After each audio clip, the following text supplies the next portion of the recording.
High Commander Gray stood at the massive viewing window of the Imperial command ship, his four-fingered hands clasped behind his back. The endless void of space stretched before him, dotted with countless stars that marked the territory of the Galactic Empire. For 3,000 years, the Empire had ruled these stars without any real challenge to their power. But today, something was different. "Commander, the scout ships have returned from System 47,291, announced Captain Reed, approaching with a data tablet in his hands. His normally steady voice carried an unusual hint of concern. Gray turned slowly, his silver uniform reflecting the starlight. "Show me their findings." The holographic display came to life between them, showing a blue-green planet that the natives called Earth. The Empire had known about this world for some time, keeping watch as the species evolved. They were protocol-bound to wait until a civilization developed faster than light travel before making contact. But recent developments had forced them to reconsider this approach. "Sir, their technological advancement rate is unprecedented," Captain Reed explained, scrolling through the data.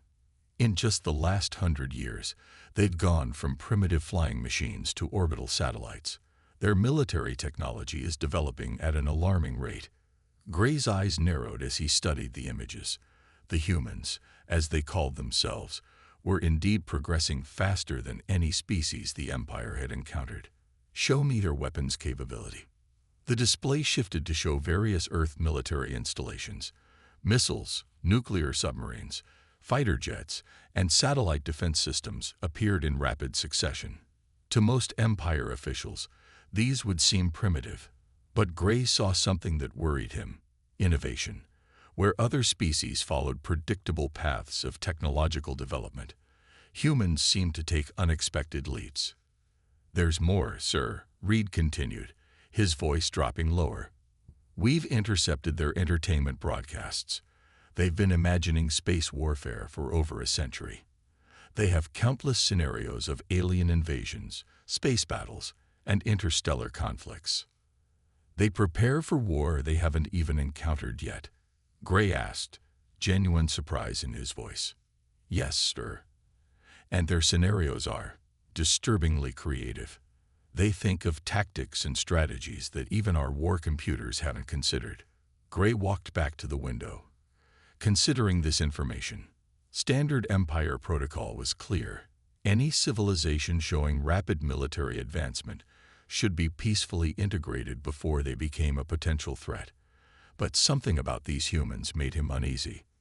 "Sir," Reed spoke again, "the High Council is waiting for your recommendation. They expect us to follow standard protocol." Gray watched as a group of Imperial warships passed by, their massive forms blocking out the stars. The Empire had always relied on overwhelming force to maintain peace. Show enough power, and most species chose integration over conflict. It had worked thousands of times before. "Prepare the first contact fleet," Gray ordered finally. "We'll follow protocol, but double the standard force. Instead of 10 ships, we'll send 20. 20 ships for a pre-FTL civilization." Reed asked, surprised. "Sir, that's enough firepower to subdue 3 systems." "Something tells me we'll need it," Gray replied. "Send word to all ship commanders. This species must be approached with extreme caution. No aggressive actions without direct orders." As Reed left to carry out his commands, Gray remained at the window. The Empire's intelligence suggested that humans were physically weaker than many species, their technology was less advanced, and their resources were limited to a single solar system.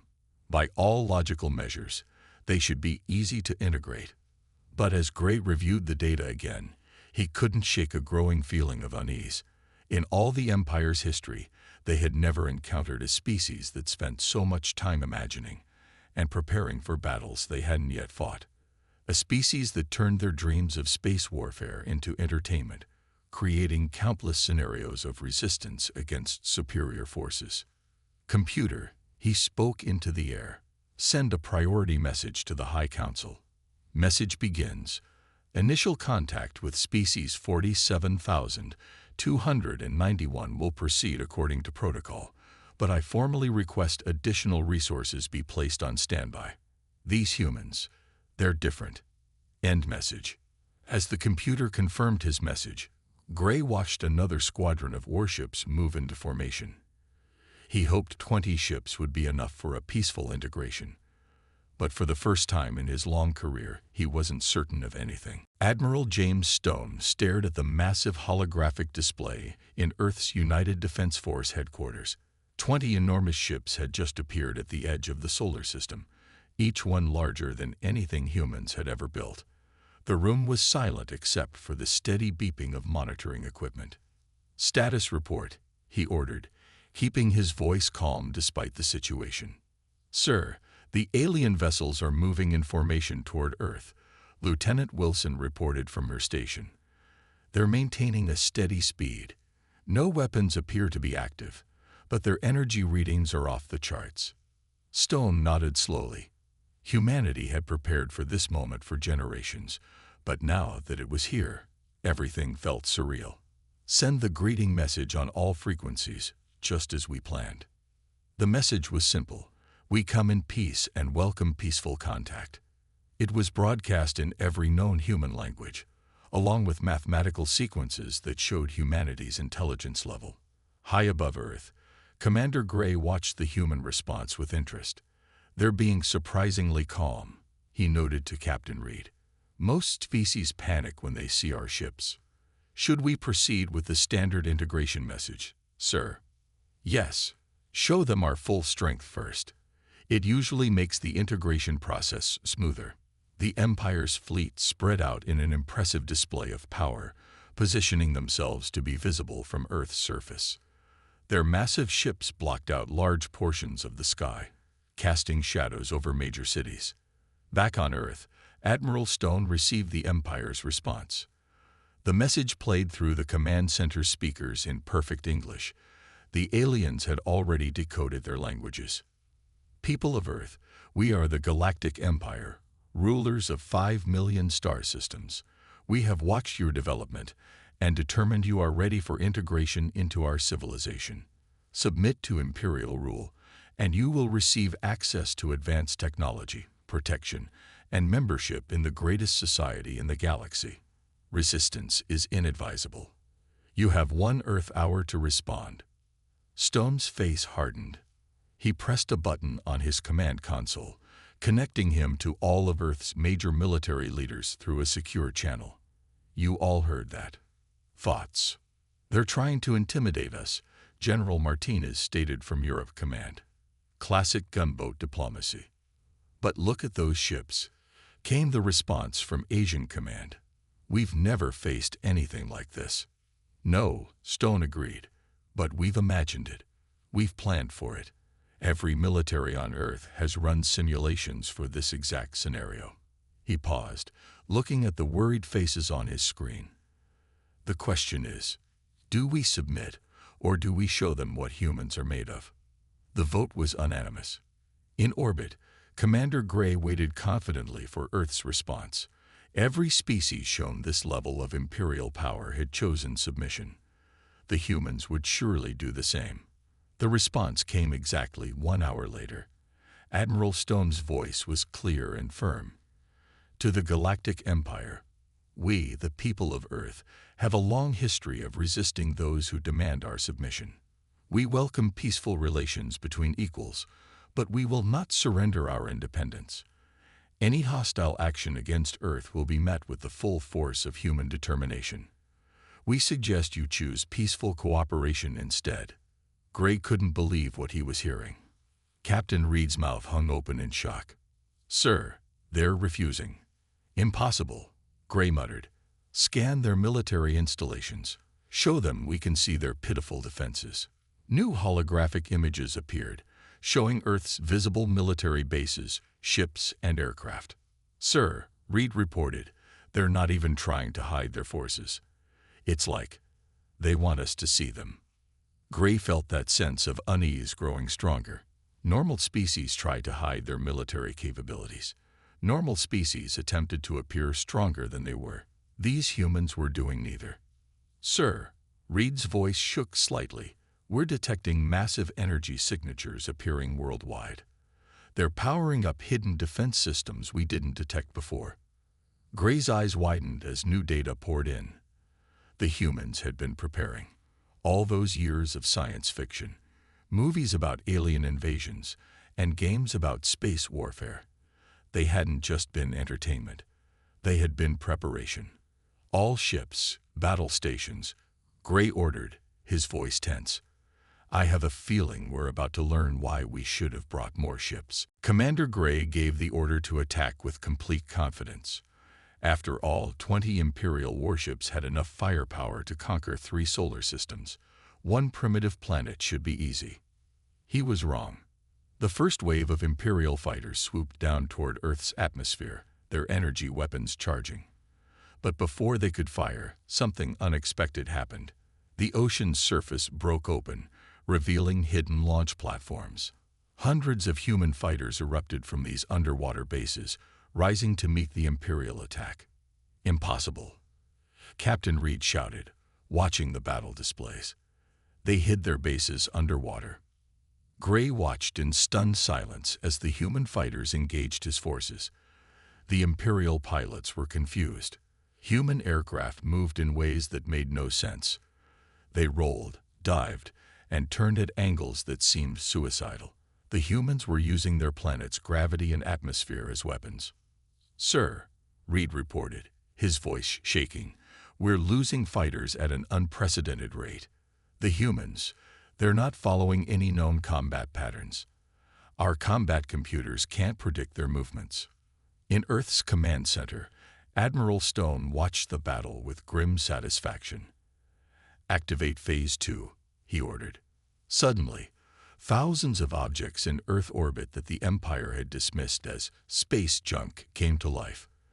They were disguised satellites, each carrying electromagnetic pulse weapons. They fired simultaneously, creating a web of energy that disabled dozens of Imperial fighters. They'd weaponized their orbital debris. Gray couldn't believe what he was seeing. Who thinks of that? The answer became clear as he watched more of the battle. Humans thought of that. Humans had spent centuries imagining every possible way to fight alien invaders. What the Empire saw as entertainment, all those movies, books, and games about alien invasions, had been a training program in disguise. "Launch the ground invasion," Gray commanded. Surely their ground forces would have better luck. But as Imperial dropships descended toward Earth's major cities, they met another surprise. The humans had built their cities expecting this very day.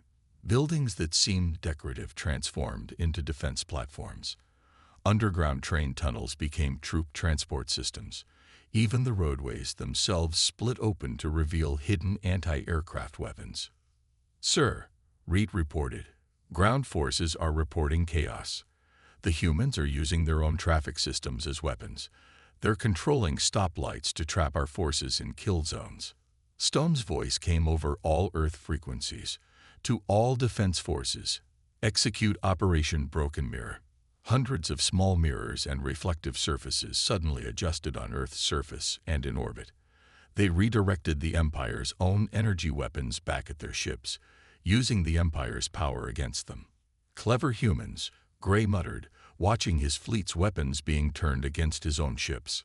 "All units, cease energy weapon fire. Switch to projectiles." But the humans had prepared for this too. As soon as the Empire switched to physical ammunition, Earth's magnetic defense systems activated. Powerful electromagnets caught the Imperial bullets and missiles, collecting them for future use. After just 3 hours of battle, the mighty Imperial fleet was in disarray.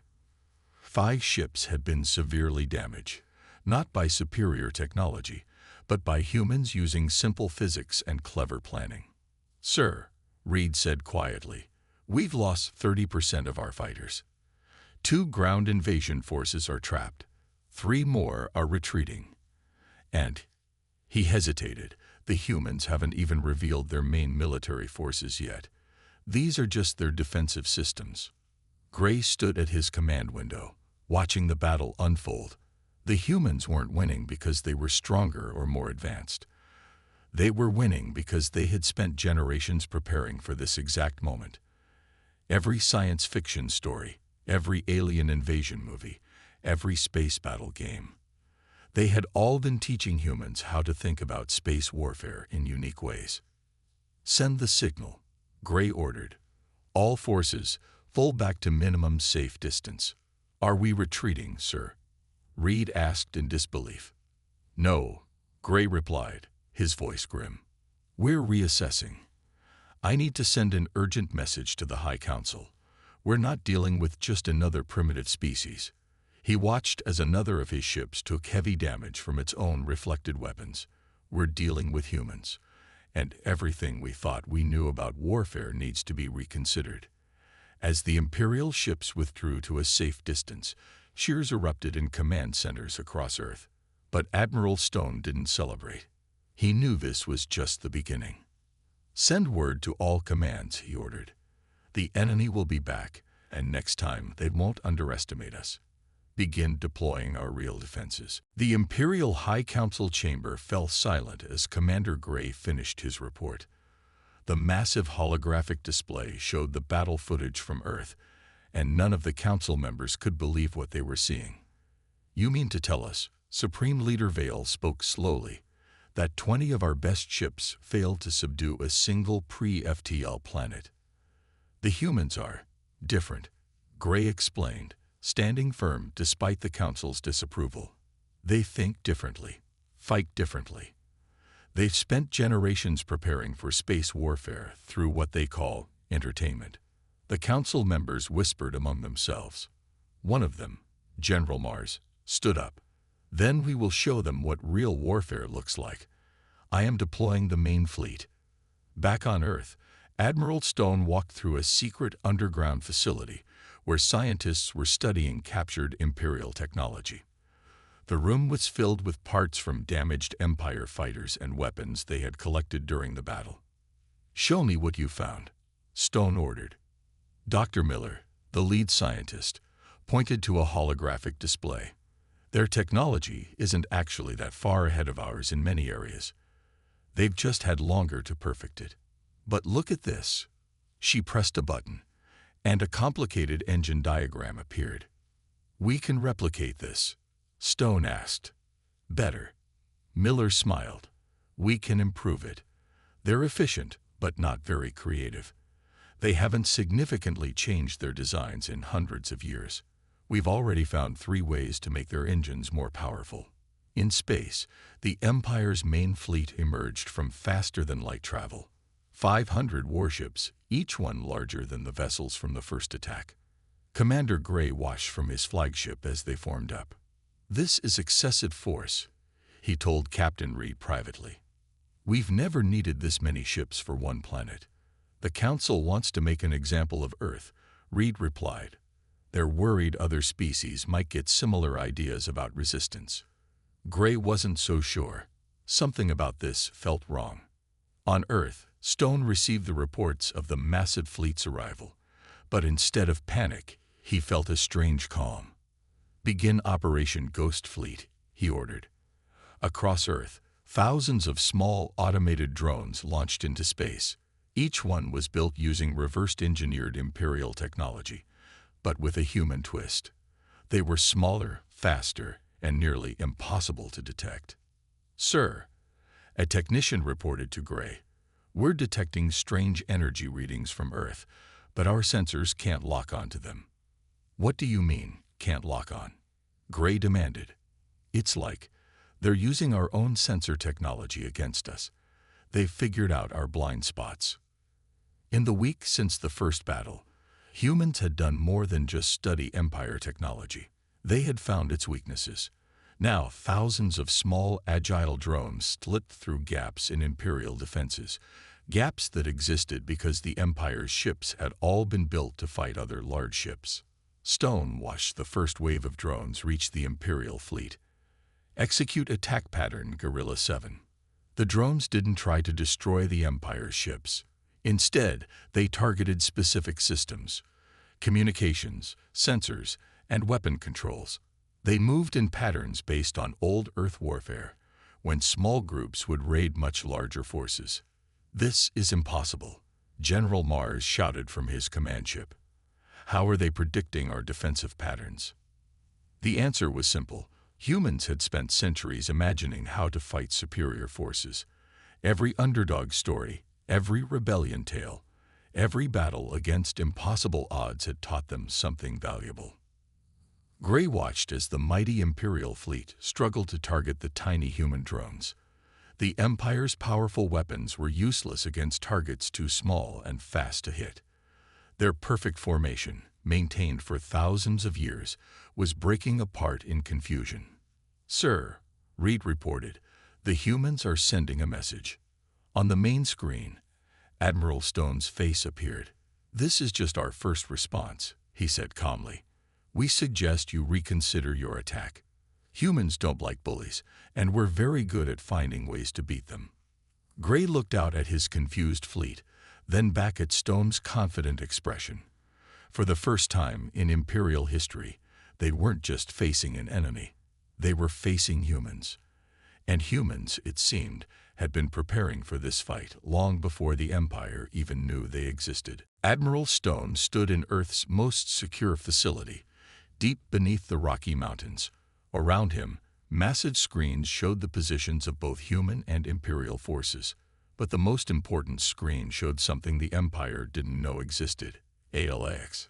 ALX, Advanced Logic and Engagement Xenodefense, was humanity's greatest secret. Not just an artificial intelligence, but a hybrid system that combined machine learning with human intuition.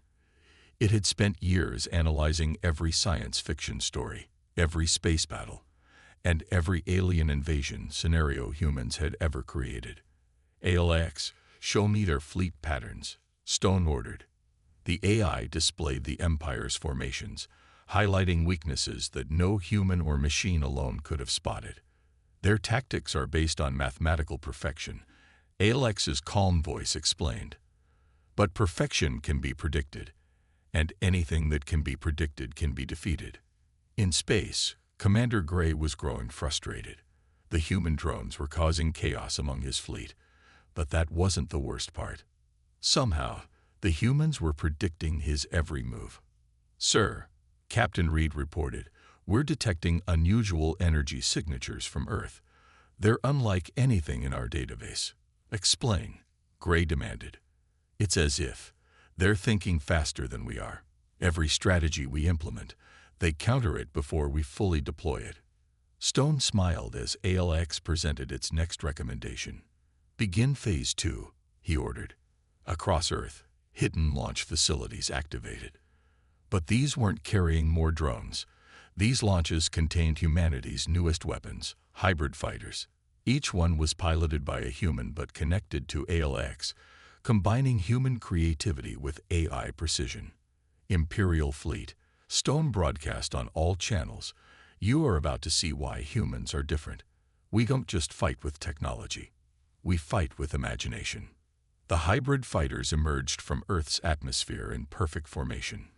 To the Empire's sensors, they looked like ordinary aircraft. But these were something new in the galaxy, machines that could think both logically and creatively at the same time. "Sir," Reed's voice was alarmed. "The human vessels, they're moving in patterns that don't make sense. Our combat computers can't predict them." Gray watched in amazement as the human fighters danced through his fleet's defenses. They moved with machine precision, but made choices no machine would make. They took risks no artificial intelligence would calculate as worthwhile, yet somehow those risks paid off. "What are we facing?" Gray wondered aloud. The answer came as the hybrid fighters engaged their first targets. They didn't just attack, they adapted. Each fighter learned from every other fighter's encounters, sharing information through ALX. Every second, they got better at fighting the Empire's ships. "Sir," Reed reported, "we've lost 30 ships in the last 10 minutes. These humans, they're using some kind of advanced combat system we've never seen before." Stone watched the battle through ALX's strategic display. The AI was working perfectly, but it wasn't just the technology that was winning the day. It was the combination of human unpredictability and machine efficiency. You see, Stone explained to his commanders, the Empire made one crucial mistake. They assumed that because their technology was more advanced, they were superior. But humans know that technology is just a tool. It's how you use it that matters. Gray watched helplessly as more of his ships fell to the human attack. The Empire had always relied on superior technology and overwhelming force. But these humans had found a way to turn their greatest weakness, their young, developing technology, into a strength. Send the signal, Gray ordered. All ships, fall back to defensive positions. As the Imperial fleet retreated, Stone turned to his officers. They'll be back, he said. But now, they know what humans can do. We don't just adapt to technology. We improve it. We don't just fight with weapons. We fight with our minds. ALX displayed the battle statistics. 47 Imperial ships destroyed, hundreds damaged, and not a single human hybrid fighter lost. The message was clear. Humanity's secret weapon wasn't just their technology or their AI. It was their ability to combine the best of both human and machine, creating something the Empire had never imagined possible. The Imperial High Council chamber erupted in chaos. Reports were coming in from across the galaxy. 3 major colony worlds had just declared their independence. The Empire's defeat at Earth was spreading like wildfire through the stars. This is unprecedented. Supreme Leader Vale slammed his fist on the table. In 3,000 years, no colony has dared to rebel. Commander Gray stood quietly, watching the panic spread among the council members. He understood what they didn't. The humans hadn't just defeated Imperial ships. They had defeated the Empire's greatest weapon, fear. The colonies are saying, General Mars read from a report, his voice shaking, if humans can stand against us, so can they. Meanwhile, on Earth, Admiral Stone received an unexpected message. It came from the Empire's mining colony in the Centauri system. We watched your battle. We want to learn from you. Will Earth accept allies? Stone brought the message to the United Earth Council. Representatives from every nation sat around a massive table, considering this new development. It's a trap, some warned. It's an opportunity, others argued. Before they could decide, more messages arrived. 5 more colonies were asking for Earth's help. They didn't want Earth's technology. They wanted to learn how humans thought. Back in Imperial space, Commander Gray faced a new crisis. His own crews were starting to question their orders. The Empire had always won through overwhelming force, but humans had shown that creativity and determination could overcome raw power. Sir, Captain Reed reported privately, 3 more ships' crews are requesting transfers. They're saying they don't want to fight humans. Gray nodded slowly. Because they're starting to think like humans, starting to question instead of just obey. The next battle proved Reed right. When the Imperial fleet engaged Earth's forces again, something was different. The Empire's ships moved slower, less confidently. Their crews hesitated, wondering if each order might be countered by human ingenuity. And the humans noticed. They're afraid, Stone observed, watching through ALX's strategic display.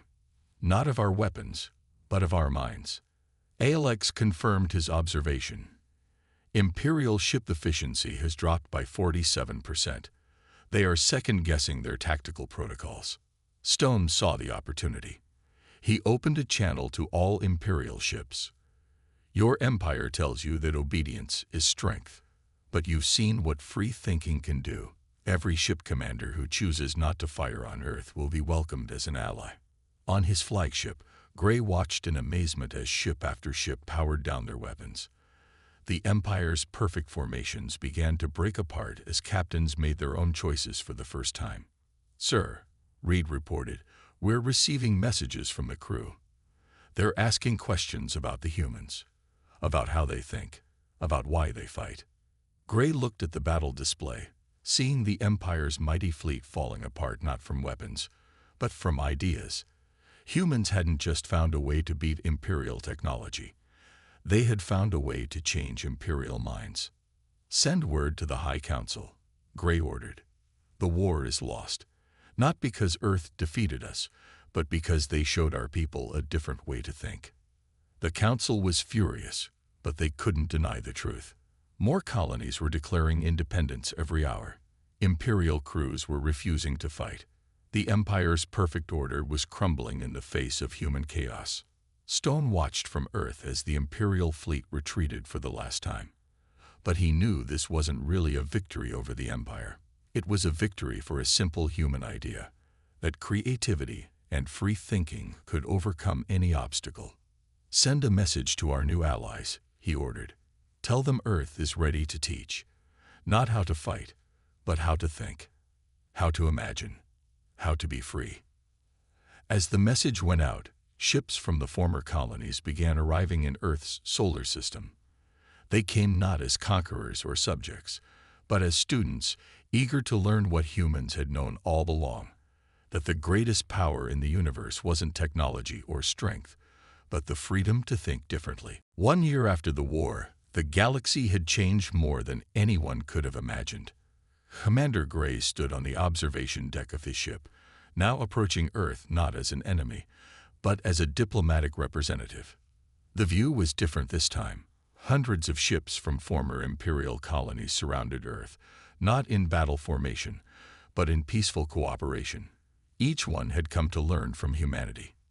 "It's time, sir," Captain Reed announced. Gray nodded, straightening his diplomatic uniform. The Empire had survived, but it was no longer the absolute power it once was. And surprisingly, Gray was glad for this change. On Earth, Admiral Stone prepared to welcome the Imperial delegation in the newly built Galactic Cooperation Center. The massive building represented everything humans had dreamed of in their science fiction stories, a place where different species could work together as equals. "Alex, status report," Stone requested. The AI's calm voice filled the room. "In the past year, 27 former Imperial colonies have adopted hybrid AI systems similar to myself. 15 more have established trade relations with Earth. The Empire has reduced its territory by 60%, but reports indicate the remaining systems are more stable than ever." Gray's shuttle landed at the center. As he walked down the ramp, he saw something that would have been impossible a year ago. Imperial citizens freely talking and working with humans and other species. "Welcome to Earth," Stone greeted him with a smile. "This time under better circumstances." "Indeed," Gray replied, looking around in wonder. "You know, we thought we were coming to teach you about the galaxy. Instead, you taught us about ourselves." They walked together through the center. In one room, human scientists worked with former Imperial engineers, combining Earth's creativity with Imperial technical precision. In another, military strategists from various worlds studied human history, learning how Earth's past battles could improve their defensive strategies. "A High Council has a message for you," Gray announced as they reached the main conference room. He activated a holographic display, showing the Supreme Leader.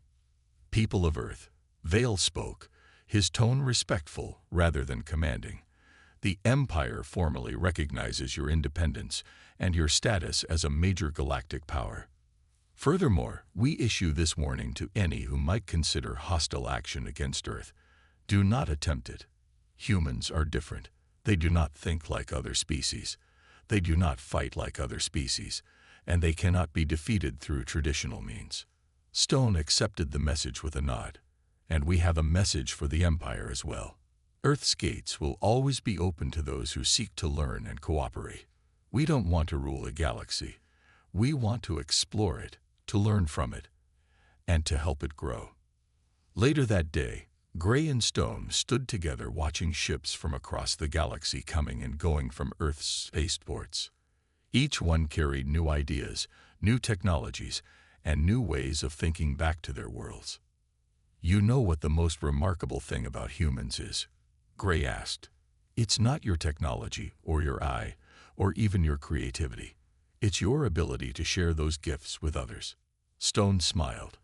"That's because every story we ever told about space taught us one thing, The universe is too big and too amazing to face alone. Alex's voice joined their conversation. Analysis complete. The new galactic order has achieved a 300% increase in technological innovation, a 200% increase in economic growth, and a 500% increase in cross-species cooperation compared to the imperial system. Numbers don't tell the whole story, Gray said. The real change is in how we think.